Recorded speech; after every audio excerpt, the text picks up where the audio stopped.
News radio station in town came on the air February 7th, 2008, and I have been remiss in talking about it. Finally, a station for those of us who still wish the best for terrestrial radio. My commute is only 1 hour round trip, and I don't want to get satellite radio for my car for such a short period of time.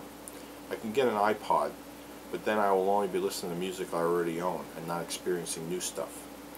And I will never hear the news or any other current events that way. I love variety on the radio, but my mainstay since 1978 has been great rock and roll radio, and we used to have it. I didn't fully appreciate it at the time because I was too young to notice, and because it was always there. So who knew it could be taken away from us? But rock radio started going downhill around the end of 1982, and the fall has been precipitous since 1990.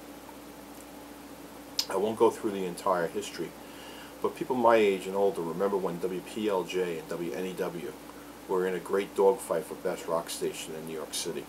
PLJ had a more commercial bent, but they were in touch with the modern listener, and there was no shame in listening to them. WNEW was more avant-garde, but boy did they open this young boy's ears. The punk rock scene never totally caught on in New York City, despite the revisionist history we hear on VH1 these days. But certain bands had their day in the sun at NEW and are staples today. Talking Heads, Blondie, and the Ramones, to name a few. In 1982, NEW was so sure of itself that it started paying attention to the drum beats of those who wanted to hear more black rock on the radio. They had always played Motown and Stax records, but they started looking at more modern fare and felt that Michael Jackson and Prince were making rock records. You'd hear Beat It because of Eddie Van Halen's guitar solo, and Little Red Corvette because of Prince's familiarity with Sly Stone and Jimi Hendrix.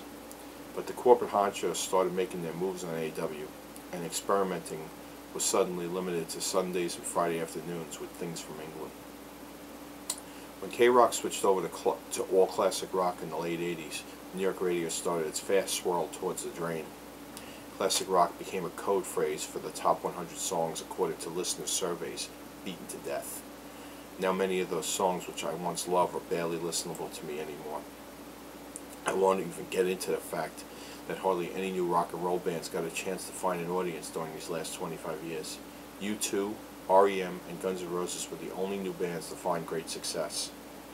Now with so many in the New York audience turned off to FM radio by the lack of great music, a new station rises like a phoenix from the ashes. 101.9 WRXP. The New York Rock Experience. It plays classic rock, modern rock, and alternative rock. You are likely to hear in a row Spoon, the Smiths, and the Rolling Stones.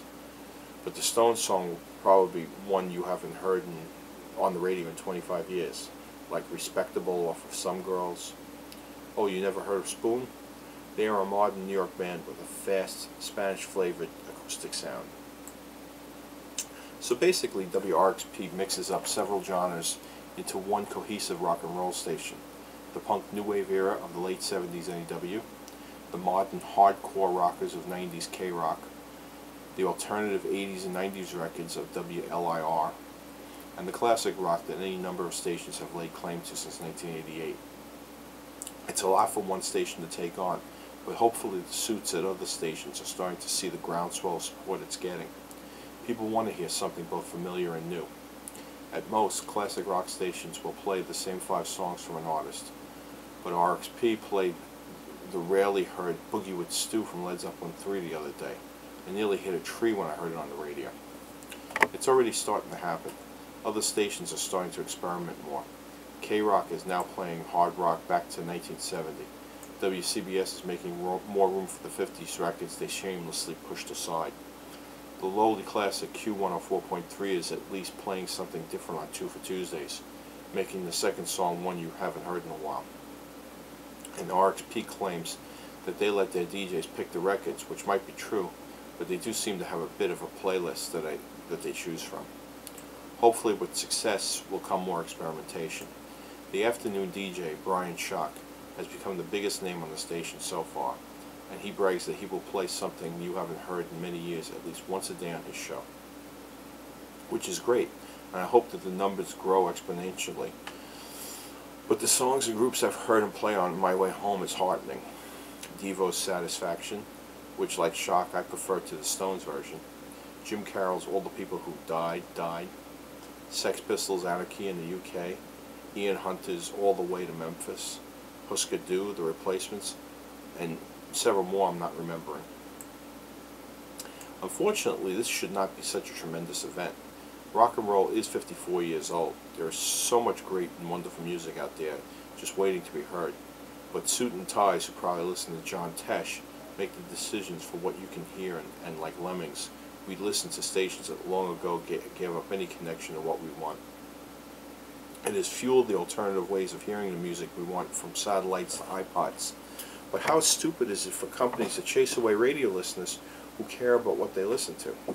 I'll keep listening to a station if it's playing a song I don't like, if the promise is there that I will like the next song. But how horrible is it that I am forced to change a station because they've made me sick of a song? I hope 101.9 WRXP continues to experiment, and I hope the New York audience makes them a rousing success. I actually heard them in my dentist's office the other day, so you know that it's catching on. Ciao from the Freditor.